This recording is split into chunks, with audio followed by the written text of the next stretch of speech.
नमस्कार मित्रों, स्वागत है मेरे YouTube चैनल पर। आज हम एक ऐसे विषय के बारे में बात करने वाले हैं जिस विषय को लेके माता पिता अक्सर चिंता में रहते हैं कि जब भी उनके पुत्र या पुत्री के विवाह संबंधित निर्णय लेना होता है तो गुण मिलान करके उनका विवाह कर दिया जाता है। तो गुण मिलान करना कितना उचित है, गुण मिलान करना चाहिए अथवा नहीं करना चाहिए, इसके बारे में आज हम जानेंगे और इसके बारे में आज बात करेंगे।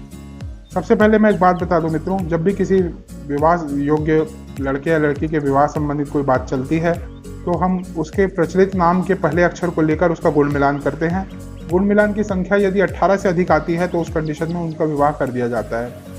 अगर प्रचलित नाम के आधार पर उनका गुण मिलान की संख्या 18 से अधिक नहीं आती है तो फिर राशि नाम को देखते हैं। राशि नाम पे अगर गुण मिलान की संख्या 18 से अधिक आती है तो फिर उनको विवाह संबंधित निर्णय लेते हैं। और कई बार यह भी देखा गया है कि लड़की के प्रचलित नाम और लड़के के राशि नाम, इन दोनों को मिलाकर गुण मिलान किया जाता है और गुण मिलान की संख्या यदि 18 से अधिक आ जाए तो उनका विवाह संबंधित निर्णय ले लिया जाता है। तो कुल मिलाकर उद्देश्य जो होता है वो 18 गुण से अधिक संख्या मिलान करने का होता है और उसके बाद फिर उसका विवाह कर दिया जाता है। कई बार यह भी देखा गया है कि गुण मिलान की संख्या काफ़ी अच्छी आती है, किसी के 28 गुण आते हैं, किसी के 30 गुण आते हैं, फिर भी वो कहते हैं कि हमारा वैवाहिक जीवन सुखद नहीं है या अलगाव की स्थिति आ गई विवाह के बाद। तो ऐसा क्यों होता है, इसके कारण को आज हम जानेंगे, समझेंगे कि गुण मिलान की प्रक्रिया क्या होती है। वास्तव में मित्रों देखा जाए तो गुण मिलान जो होता है, अष्टकूट मिलान इसका वास्तविक नाम है। अष्टकूट मिलान में 8 अलग अलग विषयों को देखा जाता है जिसमें महत्वपूर्ण 3 महत्वपूर्ण होते हैं। एक तो ग्रह मिलान को मैं बहुत महत्वपूर्ण मानता हूँ, दूसरा जो भ्रिकुट मिलान होता है और तीसरा नाड़ी दोष का जो मिलान किया जाता है, उसको हम 3 बातों को बहुत महत्वपूर्ण मानते हैं, जिसमें से सबसे अधिक महत्वपूर्ण नाड़ी दोष एवं जो ग्रह मैत्री होती है उसको माना जाता है। तो जानते हैं मित्रों कि इसका क्या महत्व है।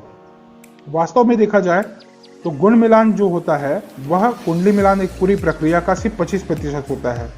तो इस 25% के आधार पर विवाह संबंधित निर्णय सामान्यतः ले लिया जाता है और उसके बाद फिर विवाह के सुखद एवं सुखद ना होने के विषय में विचार किया जाता है, जो कि वास्तव में सही नहीं है। कुंडली मिलान एक प्रक्रिया होती है मित्रों जिसमें हम कुंडली में 7वें भाव को देखते हैं।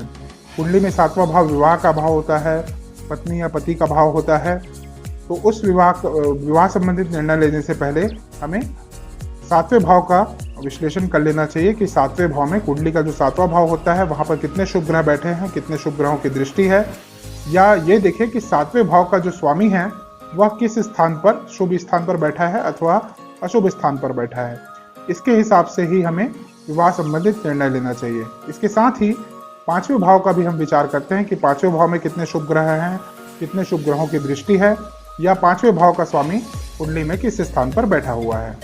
इसके आधार पर कुंडली मिलान की प्रक्रिया की जाती है। अगर दोनों में से, लड़के या लड़की में से किसी एक की कुंडली में भी अगर 7वां भाव मजबूत हो तो इसके विवाह संबंधित निर्णय को लेकर आगे बढ़ जाता है। उसके बाद फिर गुण मिलान करके देखा जाता है कि गुण मिलान की संख्या कितनी आ रही है। तो गुण मिलान भी एक 25% भाग को कवर करता है। इसके अलावा हम लड़के की कुंडली में शुक्र का स्थिति को देखते हैं। लड़के की कुंडली में अगर शुक्र की स्थिति शुभ है, उदित अवस्था में अगर शुक्र बैठा हुआ है, बलशाली है, एक कारक ग्रह है, तो वह बहुत शुभ होता है। और वैसे ही लड़की की कुंडली में बृहस्पति की स्थिति देखते हैं।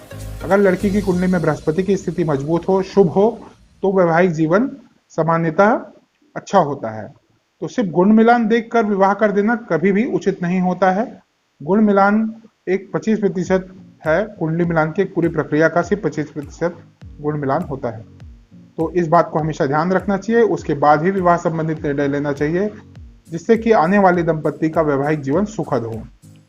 तो आशा करता हूँ मित्रों मेरे द्वारा दी गई ये जानकारी आप लोग को अच्छी लगी होगी और आप गुण मिलान की जो मिथक है, जो भ्रांति है, उससे बाहर निकलने का प्रयास करेंगे और अगले बार जब भी किसी लड़के या लड़की के विवाह संबंधित निर्णय पर विचार करेंगे तो कुंडली मिलान की पूरी प्रक्रिया को देखेंगे और उसके बाद ही फिर कोई निर्णय ले पाएंगे। मैं आगे भी इस तरह के वीडियो, गुण मिलान और कुंडली मिलान से संबंधित कुछ और पॉइंट्स हैं, उस पर मैं आगे भी वीडियो लेकर आऊँगा। आशा करता हूँ ये वीडियो आप लोगों को अच्छा लगा हो और अगर अच्छा लगा है तो इसे लाइक करें, अन्य मित्रों के साथ शेयर करें और मेरे चैनल को सब्सक्राइब करें ताकि आगे भी मैं इस तरह के वीडियो लेके आप लोगों के सामने आता रहूँ। धन्यवाद मित्रों।